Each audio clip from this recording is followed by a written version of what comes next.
One Piece, 6 karakter dari abad kekosongan. Oda Sensei sudah memperkenalkan beberapa karakter yang terkonfirmasi berasal dari abad kekosongan dalam cerita One Piece. Siapa saja? Kozuki Toki. Karakter yang berasal dari abad kekosongan yang pertama adalah Toki. Kemunculan Toki dalam cerita One Piece bisa dibilang unik sekaligus membuat banyak orang penasaran. Pada 20 tahun lalu ketika Kozuki Oden mencoba untuk mendapatkan persetujuan Whitebird agar dia bisa diterima menjadi krunya. Oden melihat sosok wanita yang sedang diganggu bajak laut lain. Oden kemudian menyelamatkan wanita tersebut yang ternyata bernama Toki. Yang menarik adalah Toki mengatakan bahwa dia berasal dari 800 tahun yang lalu dan dia menggunakan buah iblis Toki-Toki yang bisa membuatnya pergi ke masa depan. Toki juga mengaku bahwa dia sengaja ingin pergi ke Wano untuk memenuhi takdirnya. Apa yang kemudian jadi takdir Toki pun tidak pernah dibahas dalam ceritanya sejauh ini. Nasib Toki sendiri saat ini masih misterius setelah pasukan Kaido menyerbu istananya pada 20 tahun yang lalu. Sebagian menganggap jika Toki sudah tewas, namun sebagian menganggap jika Toki masih hidup melalui petunjuk yang ada.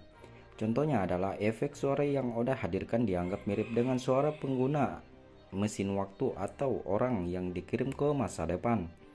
Menarik untuk menantikan apa peran Toki ke depannya dalam cerita One Piece. Junesa merupakan salah satu karakter tertua di dalam cerita One Piece. Hal ini karena Junesa diketahui sudah berusia ribuan tahun. Gajah raksasa tersebut diketahui sudah berjalan mengelilingi Grand Line tanpa henti dan tanpa tujuan selama berabad-abad. Di atas punggungnya Junesa membawa sebuah wilayah dan peradaban dari suku Ming. Pulau tersebut kemudian diberi nama Zou. Menurut Nekomamushi, salah satu pemimpin suku Ming, pada zaman dahulu Junesa dihukum untuk berjalan melintasi Grand Line selamanya karena sebuah perbuatan kriminal yang dia lakukan. Namun sampai saat ini tidak ada informasi mengenai kejahatan apa yang sudah Junesa lakukan sehingga dia harus dihukum sedemikian berat. Di Art Wano sendiri diketahui jika dia adalah rekan dari Joy Boy. Informasi tersebut diketahui setelah Junesa datang ke Wano dan berkomunikasi dengan Momonosuke. Yang menarik adalah Junesa menginformasi jika sosok Joy Boy yang baru sudah hidup, yang tidak lain adalah Luffy. Hal ini karena Junesa mampu merasakan hawa keberadaan Luffy dan juga suara genderang kebebasan ketika Luffy mengaktifkan Gear 5 miliknya saat bertarung melawan Kaido. Namun tidak ada informasi seperti apa kerjasama yang dibangun antara Joy Boy dan Junesa. Nefertari Lily. Nefertari Lily adalah karakter yang baru diperkenalkan di cerita One Piece dalam chapter 1084. Dia merupakan nenek moyang dari keluarga Nefertari dan juga salah satu pemimpin awal dari kerajaan Alabasta.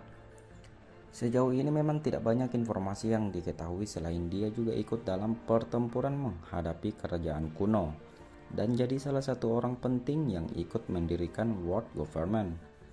Sosok Nefertari Lily sempat menjadi bahan perbincangan hangat para fans karena dia dianggap memiliki koneksi dengan Aim Sama. Yang menarik adalah menurut penuturan Cobra, Nefertari Lily menghilang tanpa jejak sejak 800 tahun yang lalu. Tidak ada informasi kemana dia pergi dan bahkan catatan sejarah tentang Lily juga tidak pernah ada. Inilah yang kemudian membuat para fans penasaran dengan sosoknya. Meskipun begitu di chapter selanjutnya diperlihatkan bagaimana Nefertari Lily ternyata merupakan bagian dari klan D, yang artinya keluarga Nefertari merupakan salah satu bagian dari klan tersebut. Yang tidak kalah menarik adalah Lily berpesan kepada generasi penerusnya untuk menjaga dan mempertahankan poneglyph yang ada. Nerona Aim Sama. Karakter yang berasal dari abad kekosongan lainnya adalah Aim Sama.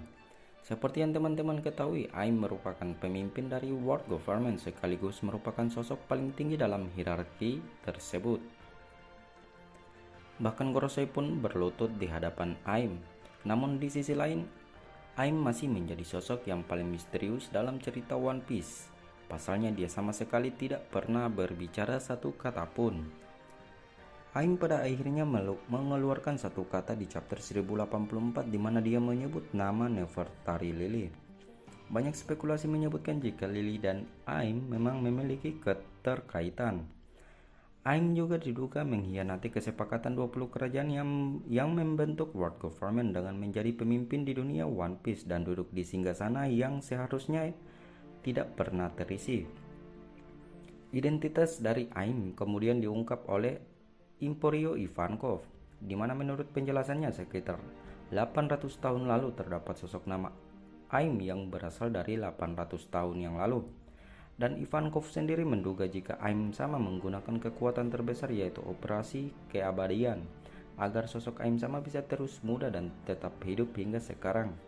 Hal ini pun seolah mendukung teori jika Aim sama pernah menggunakan kekuatan buah iblis Openomi. Karakter selanjutnya adalah Joy Boy. Joy Boy sendiri adalah nama yang sangat penting dan misterius di cerita One Piece. Menurut ceritanya, Joy Boy merupakan seorang yang paling berjasa di era abad yang hilang. Namanya pertama kali muncul ketika Robin membaca sebuah poneglyph yang ada di hutan laut di wilayah Pulau Manusia Ikan. Poneglyph tersebut berisi permintaan maaf kepada para manusia ikan karena telah gagal untuk memenuhi janjinya. Namun sampai sekarang tidak diketahui apa sebenarnya janji yang dibuat oleh Joy Boy terhadap para manusia ikan. Selain itu, mengapa kemudian Joy Boy jadi sosok penting dan sangat dinantikan oleh orang-orang? Seperti yang diketahui, semua orang menantikan reinkarnasi dari Joy Boy yang baru.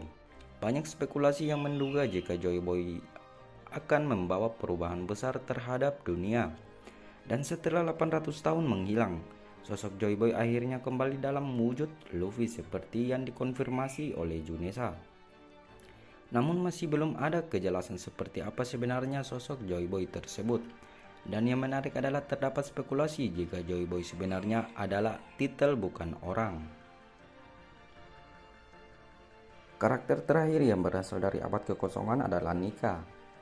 Pertama kali disebutkan di chapter 1018. Nika merupakan sosok pejuang legendaris yang dianggap sebagai sosok dewa. Dia hidup berabad-abad lalu di dunia One Piece, yang mana menurut penuturan dari Wo is Wo, dia sempat dipuja sebagai dewa pada masa lalu.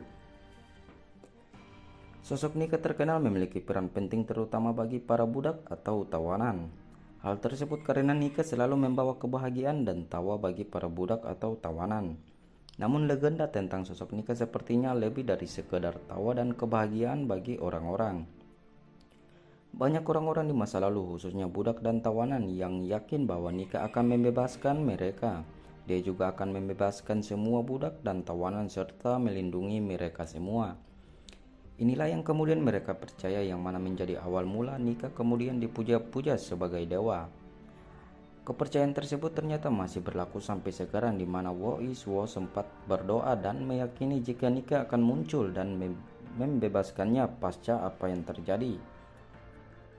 Namun di kalangan fans sendiri, Nika dan Joy Boy disebut-sebut adalah dua sosok yang sama. Meskipun begitu, masih harus kita nantikan fakta dari hal tersebut. Abad yang hilang jadi salah satu misteri besar dalam cerita One Piece yang belum terpecahkan hingga sekarang. Apa yang sebenarnya terjadi di era tersebut dan mengapa kemudian World Government menyembunyikan semua fakta dan sejarah juga masih jadi sebuah teka-teki. Dengan Oda Sensei yang sudah mulai perlahan mengungkapkan berbagai misteri, mungkin kita akan mengetahui rahasia tentang abad kekosongan dalam waktu dekat.